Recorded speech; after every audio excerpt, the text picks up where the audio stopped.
গত বছরের ৫ আগস্ট চাংখারপুলে ৬ জনকে হত্যা মামলার অভিযোগ গঠনের ওপর শুনানি শেষ।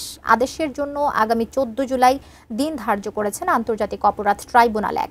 এই বিষয়ে ব্রিফিং করছেন প্রসিকিউটর মিজানুল ইসলাম। আমরা সরাসরি সেখানে চলে যাচ্ছি। এবং চার্জ ফ্রেম হবে বা হবে না এই বিষয়ে আদেশ দানের জন্য আগামী ১৪ জুলাই দিন ধার্য করেছেন, অর্থাৎ যেই দিন উস্কানির মাধ্যমে এই আন্দোলনটা সূত্রপাত হয়েছে।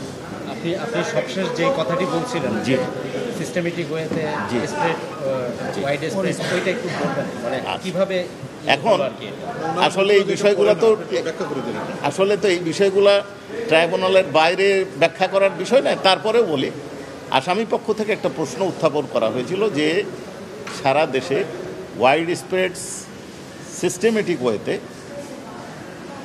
টার্গেটের কোনো কিলিং হয় না। সারা দেশে যে অ্যাট্রোসিটি হয়েছে সেটা ওয়াইড স্প্রেডও হয় নাই এবং সিস্টেমেটিক ওয়েতেও হয় না। এই উত্তরটা আমরা দিয়েছিলাম। সারা দেশে কেন ওয়াইড স্প্রেড হয়েছে, আমাদের জানা মতে 50টারও বেশি ডিস্ট্রিক্টে, অর্থাৎ 54টা আমরা একটা তথ্য পেয়েছি, একটাতে 47টা তথ্য আছে।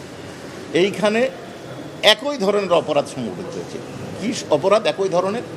এই অপরাধটার মধ্যে চাইনিজ রাইফেল ব্যবহার করা হয়েছে, SMG ব্যবহার করা হয়েছে, আর ড্রোন সিস্টেমটা কি, আন্দোলনকারীদের অবস্থান শনাক্ত করার জন্য ড্রোন ব্যবহার করা হয়েছে, শনাক্ত করা হয়েছে। এই শনাক্ত করার পরে হেলিকপ্টার উড্ডয়ন করেছে, শনাক্ত ওখানে গুলি করা হয়েছে, আর বাড়ি বাড়ি যাওয়া হয়েছে যে তাদেরকে ধরে নিয়ে আসা হয়েছে, যার বিস্তারিত বিভিন্ন মামলায় বিভিন্নভাবে বর্ণনা করা হয়েছে। কাজে ওয়াইড স্প্রেড সিস্টেমেটিক হয়েছে এবং টার্গেটেড হয়েছে। জি জি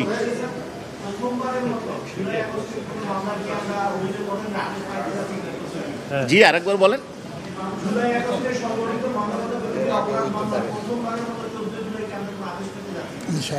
ইনশাল্লাহ আমরা বিশ্বাস করি যে চার্জ ফ্রেম করার মতো যথেষ্ট উপাদান আছে এবং ডিসচার্জ করার মতো কোনো উপাদান নাই। কাজেই চার্জ ফ্রেম হবে, এটা আমরা মনে প্রাণে বিশ্বাস করি এবং সেই নিবেদনটাই আমরা ট্রাইব্যুনালে পেশ করেছি।